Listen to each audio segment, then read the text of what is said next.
Welcome to another Fantasy Goodfellas video where we talk about the top 24 quarterback rankings for week 9. Richard, you ready?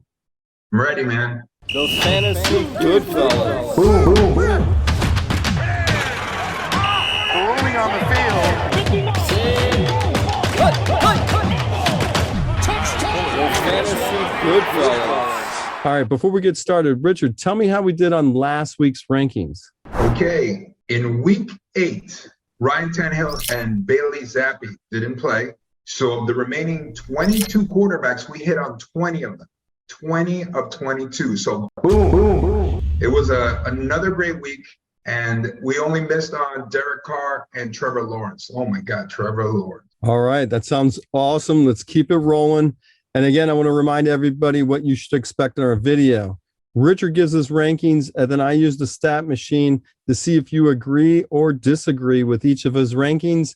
And hopefully these videos will help you with your own lineups. All right, Richard, line them up. Okay, first I'd just like to remind everybody that there are 6 teams on buys this week. That would include Cleveland, Dallas, Denver, the Giants, Pittsburgh, and San Francisco. So at number 1, he's back. Patrick Mahomes, who will be home against Tennessee. Mahomes has been too strong, too consistent this season. And number 2, Jalen Hurts, who has a great matchup at Houston. Jalen Hurts is coming off a great game. He's been pretty consistent all season. I didn't think he was going to be this good. And I still think at some point, you know, he'll stop being a top 5 quarterback. But for now, you got to love him. And number 3, Josh Allen at the New York Jets. Josh Allen has been number 1 guy all season, but it's coming off not a great fantasy game. I just like Mahomes and Hurts more this week. At number 4, Kyler Murray, who has a great matchup. It was Seattle at home. That could be a game with a lot of fireworks. I'm looking forward to it. At number 5, Justin Herbert at Atlanta. Justin Herbert is going up against a great defense. I hope that those ribs, that torso area is healed and he's ready to go, and he might have Keenan Allen. At number 6, Joe Burrow home against Carolina. Joe Burrow just had a difficult time with the Browns. Carolina, they've been a little surprising, a little better than people thought they were going to be, but I still think Burrow's gonna do well with Higgins and Boyd. Hold on. Yes. How bad did Jamar Chase not playing affect Joe Burrow? It affected him, obviously. I mean, I thought they were going to beat Cleveland easily, and they lost by a lot. It wasn't even close. So yeah, I think the effects. It's a big effect, but we'll see. We'll see how, they adjust against Carolina, a team they should beat. And number 7, Tua Tagovailoa, who will be at Chicago. Tua, had to pass a lot because they fell behind early in that game, but 380 yards, 3 touchdowns, nothing to sneeze at. And you know he has Hill and Waddle. He can do this every week. He really can. So I love Tua. I think Tua's in the top 10 the rest of the year. And number 8, Lamar Jackson at New Orleans. Lamar Jackson had 4 bad weeks, or 4 weeks outside the top 12, and then finally he came back, was like number 9, depends on your scoring system, but around number 9 this past week. So we're going to keep him at around 8, but he's been a little bit disappointing since his dominant week 2 and 3. And number 9, Kirk Cousins at Washington. Kirk Cousins had a good week. That Washington defense, we'll see how they do. But Kirk Cousins, he's firmly entrenched in the top 10. At number 10, Geno Smith at Arizona. Geno's been great. He's been a revelation this season, and Arizona is a good matchup. Again, this is a game that could have fireworks. At number 11, Aaron Rodgers at Detroit. Getting worried about Green Bay, but Aaron Rodgers has a fantastic matchup. So if he doesn't light up the Lions here, I can't tell you. I think they're done. At number 12, Justin Fields, home against Miami. Justin Fields is starting to play on instinct, which means he's running more. He's thinking, I'm running first, and if there's a pass, I'll make the pass, but I'm running first, and that bodes well because who else does that? Jalen Hurts and Lamar Jackson, right? So if he right now he's a poor man's version of that, but there is potential there. At number 13, Tom Brady, who will be home against the LA Rams. Brady, you might not know this, but right now he's second in the league in passing you. So yes, he's passing for a lot of yards. The issue is he's not scoring at the same clip he was last year. So Tom Brady, fantasy-wise, is hurting. And you know what? You don't score touchdowns, you're also losing in real life. At number 14, Jared Goff, home against Green Bay. He's at home. Jared Goff just showed us what he could do. In one half, he put up 27 points, but then they were shut out the second half. But I expect Aaron Rodgers to put up a lot of points against that Detroit defense, which means Jared Goff is going to have to keep up, and I expect big numbers. At number 15, Matthew Stafford at Tampa Bay. This is going to be the battle of who's out of the race because neither team is looking good. So we'll see. We'll see who can pick up momentum from this game.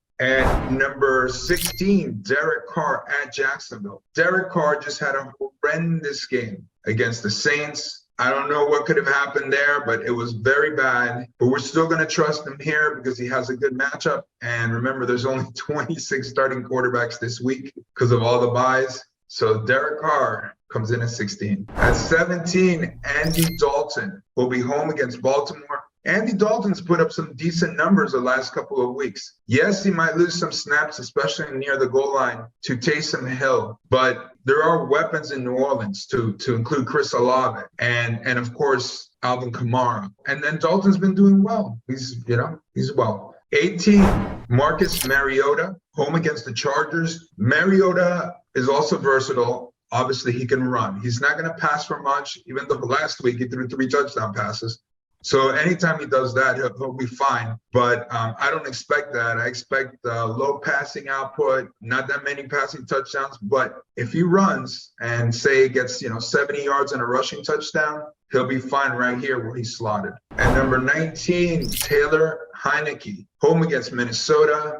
Heineke looked decent last year. This year, he's showing that chemistry with scary Terry McLaurin, which is huge. And, he's starting to find Antonio Gibson out of the big backfield as well. So Heineke's all right. At number 20, P.J. Walker at Cincinnati. We just saw what the terrible Jacoby Brissett did to Cincinnati, to that Bengals defense. So Brissett can do it. I think P.J. Walker can also. DJ Moore, he's alive. At number 21, Trevor Lawrence, home against Las Vegas. The only reason why I have Trevor Lawrence ranked here is because they're playing Las Vegas, struggling on defense. I know Josh McDaniels is an offensive guy, but I don't know what they're doing over there. That team is just destined to fail. But Trevor Lawrence, this is his chance to rebound, but he is looking like a humongous bust. At number 22, Ryan Tannehill at Kansas City. Is Tannehill going to play?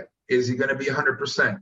There are questions. Tannehill could be higher on this list, especially because he has to compete with Patrick Mahomes. So he's going to have to pass this game. But again, we don't know how healthy he is. At number 23, Mac Jones, home against Indianapolis. Mac Jones looks bad. The Patriots don't look like a very good team this year. Sometimes they'll have a good defensive showing. But again, only 26 starters. So Mac Jones comes in at 23. At 24, Zach Wilson, home against Buffalo. And yes, this is a guy that looks like hot garbage.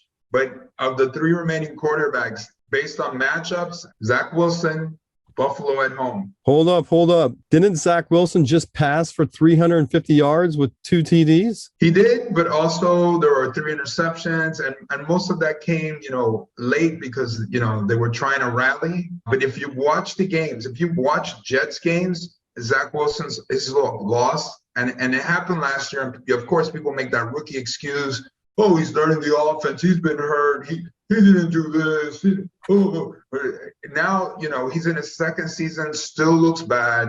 I'm ready to just say he's just hot garbage. He's not going to be anything in the NFL. All right, let's just take a look at some of these other rankings. Of course, I have to point out that other rankings might have Lamar Jackson at 5. You have him at 8. What gives? Well, it's only a few slots below, but yes, I'm telling you, they're just facts. In the last 5 weeks, those prior, so we're talking weeks 4, 5, 6, and 7, right? He was outside the top 12. And then in week 8, he made it in. He was like number 9. So I think I ranked him appropriately based on the last 5 weeks and how he's performed. He's not killing it like Jalen Hurts. And some other rankings, we have Derek Carr at 11. You got him at 16. Yeah. Derek Carr. I mean, this last game, he wasn't in the top 24. This last week. Well, I think there were 30 starting quarterbacks, but he wasn't in the top 24. Had a miserable game. I think it was the worst starter fantasy-wise. They were shut out. So in real life, he was the worst starter. Well, that concludes our video. Thanks for coming on here and sharing the top 24 quarterback rankings for week 9. Any parting words besides we'll see? Gotta get what you give. That's the one I like. It's you get what you give. Love your fantasy team. Keep searching that waiver wire. Keep setting up the best lineup possible. And for those that are kicking ass, are watching our videos. I mean, last week we had a fantastic week. So for those of you watching our videos, keep enjoying them, and hopefully you're kicking ass. Those fantasy good fellas. Rolling on the field. Those fantasy good fellas.